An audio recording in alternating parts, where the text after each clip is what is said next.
and then tightened the laces up, and they pulled the stitch, the cut, the wound together, right? When they did that, they put another. Is that for us? Sticky tape over the top. Are you still recording? What is that? An alarm. That's outside, isn't it? Right. I'm just checking this. Could I just get level from John? Yeah, Okay. just test it. Is this thing still on? So switch on. Okay, is it on? Okay, it's on now. Okay. Yep. Do you like a chair? How we doing? Still good? Yeah. Okay, Stone and Urwin, take 1, take 3. But in the context of, to conclude Jaraba. Jaraba. Jaraba. Gotta And what get you the found there. pronunciation right, you know? Jaraba. Jaraba. You were like the odd man out. You were the one who didn't know what these emerald tablets were. That's right. Now don't forget, I was the last guy in. Sure. I think somebody was missing, and I replaced him. You never found out that story, by the way. I never really found it. They used to call me the 16. Yeah. So I was You're number the 16. You're number 16. Yeah, they used to joke about it, yeah. Like the prisoner, who's number 1. Yeah, something like that, yeah. So, you said that, you told me that you found out later what the emerald tablets were about, but at the time, so can you tell me, can you go into anything more detail as to what they were? All I know, that's what's on them is advanced technology. In other words, whatever technology we're using today, it's even further advanced than that. Now, what they mean by that, I've no idea. Do you understand? I don't know how. They're really powerful things. There's so much information on these that dates back to the ancient pharaohs. That's where they came from. From the pharaohs. That's right. Now, But these were hidden within the pyramids. They were. Somewhere. I don't know exactly where. I just know they said they were hidden within the pyramids. And okay. Were they designed by the pharaohs or were they given to the pharaohs? It was just a record they kept to make sure that, how did they put it? The group of people that were using the pyramids, you see, this is where we need to get into the one step beyond, because it leads up, then you'll understand what was taking place. Okay. What the ancient, see, they didn't even call it Egyptians. They weren't Egyptians to the 16. It was another race. The Egyptian name came a few thousand years later. Sure. So the pyramids weren't in Egypt at that time. No, they were pre-Egyptian. They were pre-Egyptian, yeah. Like Atlantean or something. Well, I don't know. All I know that the Egyptians, today's Egyptians, had nothing to do with it. They are the people. I was told that the pyramids had been taken over by them. By who? By the local natives. You see what? So this is where apparently the people that run the pyramids. Okay. Now I'm not a biologist. I'm not a chemist. I'm not a historian. Do you understand? I was told a story. They programmed me with certain information, quite a lot of information. That information I'll be able to talk about where it concerns your spirit, your soul, where it goes, what happens to it, and what all that's about, why we're here on this planet. I can tell you all that. It's all up here. It's all been programmed, right? The other things that we're talking about are more conscious things that I did. Do you understand? Sit and talk like me and you. Apparently, the people that were running the pyramids travelled. I have to be careful here to make sure that you get the right message. Time travel can be done, but not the way you think it can be done. Okay, so I'm going at the one step beyond stuff now. They took me there. When I was going to, the first stages, I have to go into this because it leads up to what you were talking about. When I first sat at that table, they had warned me of the dangers that was involved in me going through this. Okay? For whatever reason, I had to go through it. Do you understand? I just had to. So what they had to do first was they had to take control of my, well, not so much my thoughts, but the conscious brain and subconscious brain. So this is what they did. They had a device that looked like wire. There was 6 points of contact. Okay, that one on top of my head. I had 2 behind the ears, 2 at the base of my head here, you know, just at here, and 1 at the bottom. Now, when they put this thing on, I felt nothing at first, and then it grips you. Do you understand? But I couldn't say anywhere anything that give it any power. Do you understand? Yeah. There was no place for batteries but it gripped us for some reason, and I had this tingling feeling on the back of my neck, under my ears, just a tingling feeling. You see? And I had to put my arms on the table in front of us. Had to get the chair right up, put my elbows on, and he says. Then what he did then was, he takes a pen out, what looks like a pen. Do you understand?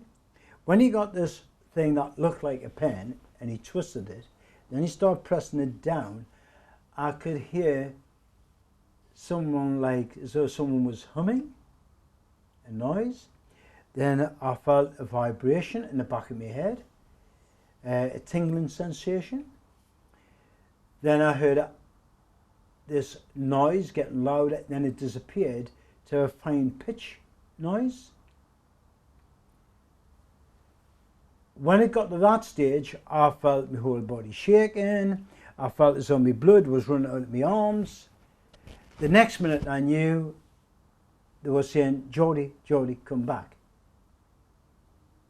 That's all I remember. When I came to, I had scratch marks on my arms. I had a damaged tooth here, a couple of teeth loose. And they gave us a cup of tea. I just sat there talking. I said, you know, when do I do this combat? I says, is that it? You know, I was shocked. I thought there'd be more to it. Do you understand? I was expecting something to happen, but it didn't appear to happen. Well, it actually, in fact, it did. It did happen. I said, when am I going to learn this combat? And don't forget, I'm only 18 and a half then, right? I'm not an educated guy. I didn't know what to expect. I just sat there looking at him and said, when am I going to do this combat? I was so keen to learn the combat, you see? Oh, you already know it. I said, what? Of course, an 18-year-old lad, and I said, I already know it. You know, that seemed impossible. I said, no, you already know it. It's already up here. So Matrix. We're going to put you through the test now. I says, okay. When I went down into the train area, they did certain things. They attacked us, and I was stopping, and I didn't know how. Right. I had no idea. I was shocked. Do you understand? Things were happening, and as though something else was running my body, was stopping these, you know, rifle butt attacks, and I was stopping every one of them. I couldn't believe it. I said, how's that possible? I had to sit down. I had to give us, you know, that's all I bloody well drank, tea. I had to get over the shock of that. And I said, what's happening here? He says, your conscious brain is starting to learn what's in your subconscious brain.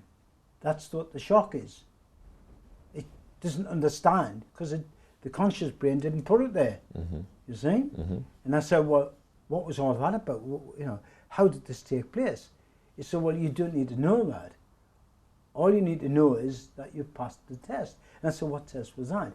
Well, we need to know whether we can control your subconscious and conscious brain, and we know how to do it now.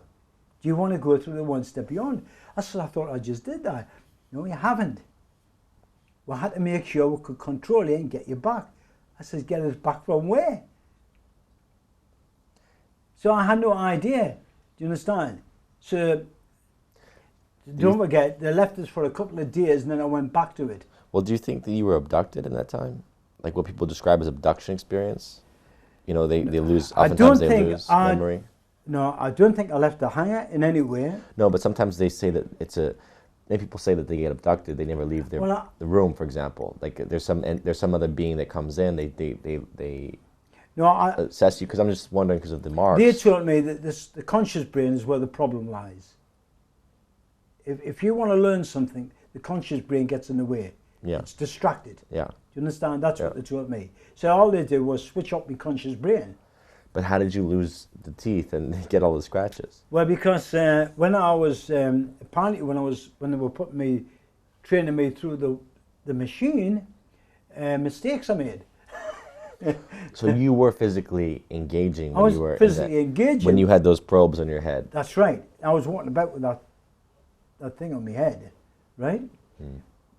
Again, when I sat in that chair, I didn't know that I'd getting up and did the training. Do you understand? I see. Because my conscious brain had been switched off. Yeah. Okay?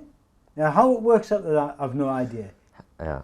It's like the Matrix, right? Remember when if you've seen the Matrix, when Neo, they download him with the knowledge of Kung Fu, right? Yeah. And he knows Kung Fu, then he starts training in it, but he never knew it before. They literally downloaded that information, that knowledge. Yeah, okay. Well, that's just a film. If you try it on me, I can prove I can do it. No, what I'm saying is that the same concept of how they program you in that film is exactly the same concept of what you're telling me. The next step was what you call fear control. I used to say fear elimination. The word came up now and again. But Ken used to know just fear control. We don't want you to lose your fear altogether. It's part of the setup, your body setup. Yeah, it's healthy. It's healthy. We just need to, we've trained your conscious brain now to recognize danger and control the supply of, I forget the name now. Adrenaline? Well, it supplies the chemical that makes you feel the fear. Yeah. So I can control that, you see? Mm-hmm. And so anyway, I learned the combat. I knew all about that. The next step was to put us through the one step beyond. And I said, well, what's this one step beyond? He said, well, we need you to learn it, because sometime in the future, you're going to have to tell people about it. Well, this was beyond me. I couldn't understand that. You know. I said, okay, if you think it's necessary, let's have a go at it. Yeah. So anyway, they sat us down in the chair again. I had to go through the same procedure, put my arms in front of it, and a similar thing took place. But it was slightly different, in the sense that instead of just the feeling coming from my arms, it came through my whole body, as though the blood was draining from us. Do you understand? Mm-hmm. I could hear. I have to slip back. I have to go back. It's coming. I have to go back to the first one. It first started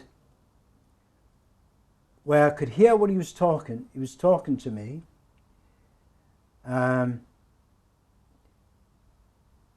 I saw things going around the room. Floating. Yeah, there was lots of them. It's hard to describe. Looked like thin lights, and there was lots of different coloured ones as well. Orbs, almost like orbs. Yeah, they were passing through the bodies, but I was looking down on them. So it's not a Did you feel like you left your body? It's no. I felt as though they explained it to me. What I was doing was the energy starts to leave the body. When it does that, you're looking through it like a periscope and looking down. But because of that, I can see other things which I wouldn't be able to see with my eyes, because my eyes was closed. So this is starting to go through the one step beyond now. What happened after that, I saw they were telling me what I was looking at, but I couldn't speak to them. They said, you're looking at human energies floating about. Souls, energy floating about. And they were bouncing off them. When they were coming, it was bouncing off them and moving away. But were they the energies of the people in the room, or were they disembodied from other places? They were like your energy, your soul. Yeah. Said that they were just floating about everywhere. Apparently that's what happens when you die.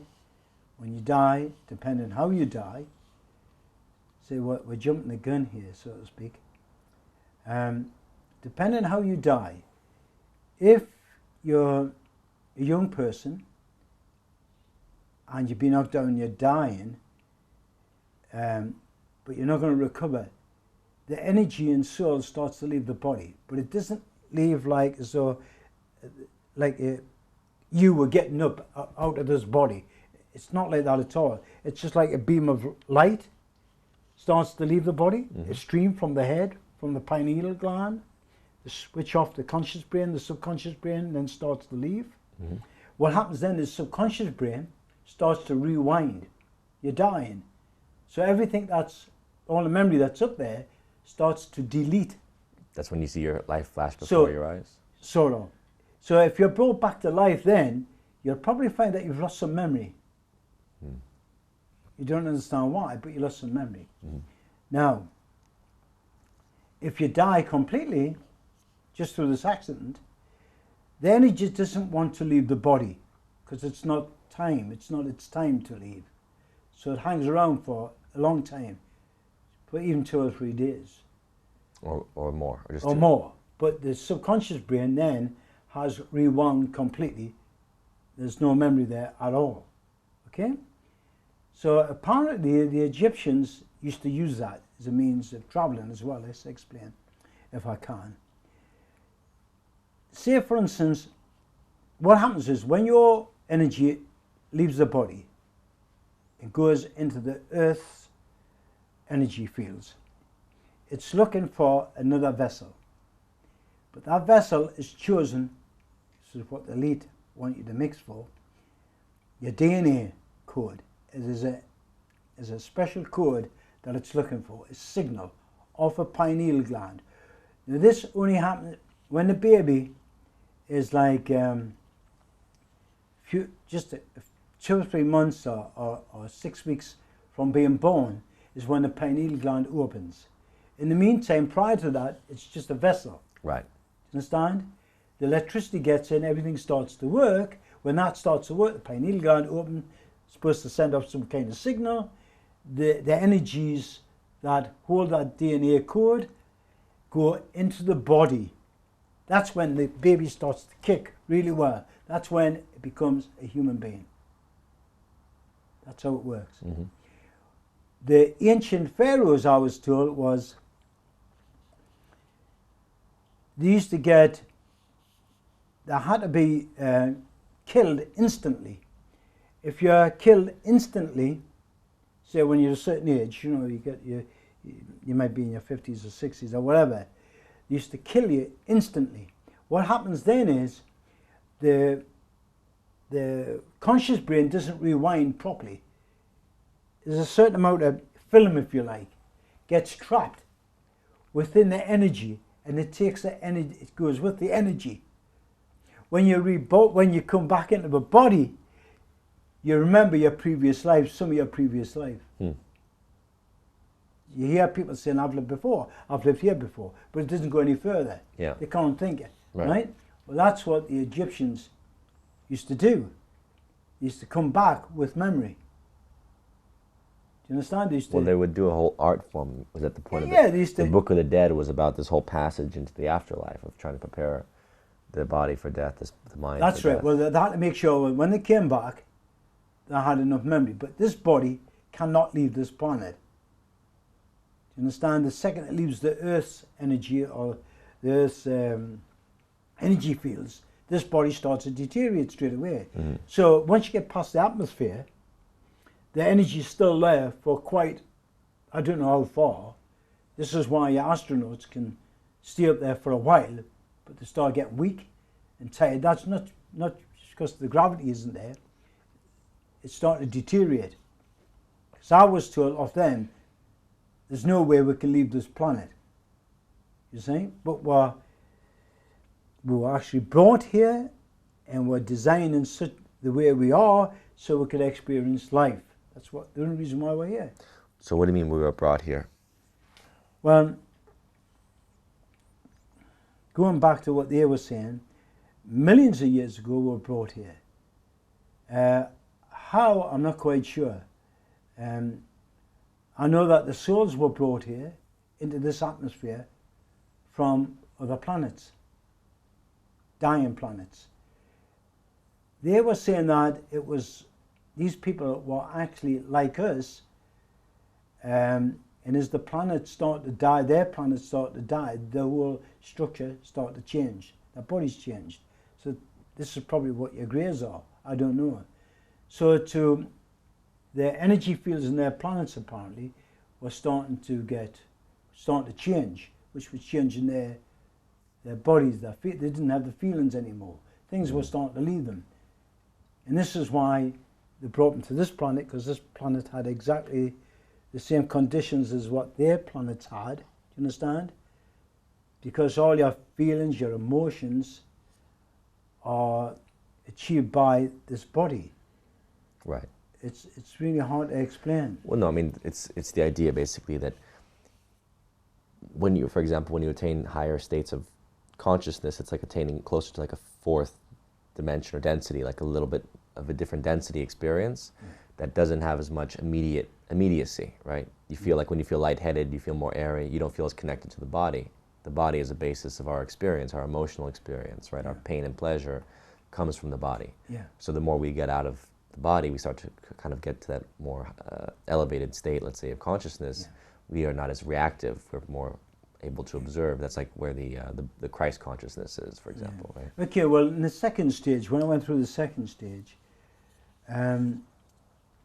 they explained prior to going through it how dangerous it was. And they said that actually, that they had to tell me this, they didn't want to, but some people didn't come back. They couldn't get them back. From where? Also, I'll explain in a minute. Also, some would burst into flames. Spontaneously combust. That's right. They were sitting in the chair, and they would just suddenly burst into flames. What happened to me was to go, apparently, I have to try and explain this to you. It's so difficult to explain.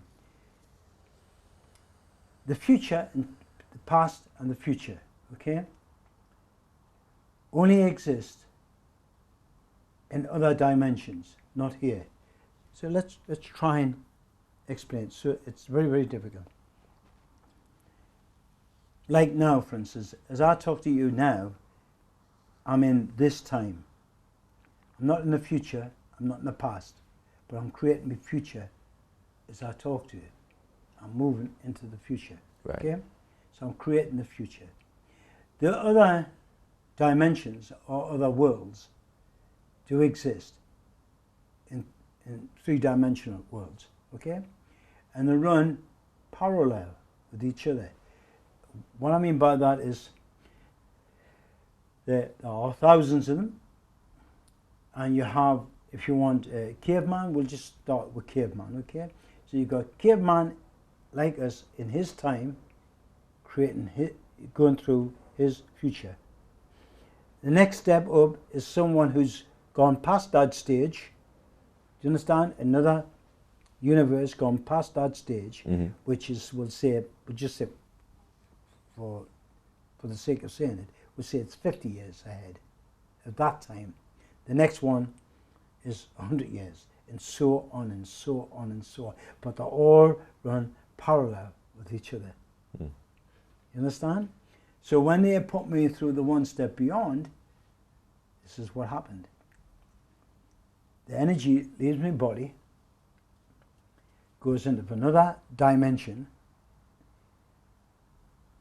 into another body. If there's a body there with the same DNA code as mine, my energy enters into them. I'm not aware of that at this stage. The energy uses that body to send the pictures back, if you like, of what's taken place through his eyes at that time, back into my conscious brain. Right. But you've never... My subconscious brain. Sorry. Right. So you observed it, but you weren't able to alter it. That's right. So when they wake me up, they'll say, right, tell us all about it. What did you see? Did you do that? Yeah. I told them what I saw, but you only see it for a brief moment. You see? So I tell them what I saw. I said, I saw prehistoric monsters. I saw, you know, for just not lots of them, but I saw them, and I saw the people, and they do have hairs all over like Bigfoot. Yeah. They were like that, Yeah. right? Then it switches off. It switches off. Then say you're going on another trip. Yeah. Come on, yeah. But I have to wait for a while. I have another cup of tea, and they put us through another one. How did they do it? Again, it's just through this thing on the back of my head and this Machine. damn pen, which creates a sound. They said it's all got to do with sound, vibrations. That's what it's all about. Life is vibration. So that's how they did it. So I went through different time spans, right? I saw what I thought was the 40s. So people riding about on horses, Yeah. right? But it was different to what I knew. It wasn't the same as my childhood or the films I saw in the past. There was something different about it. Mm-hmm. So they're not exactly the same. The people there's probably somebody that looks like me there, but not with the same DNA code as they used to say, Mm. right? So anyway, that's what I saw, and that's how it works. So that's the only way you can see into the future. The only way you can travel That's a to the good time future. to stop, take You change want to change? out of tape, He wants to change the tape and then we'll Okay. real quick. Interesting. just on that pause. Right. Pause on that. Mhm. Moment on that pause. Have you seen the Andrew Basaggio stuff? And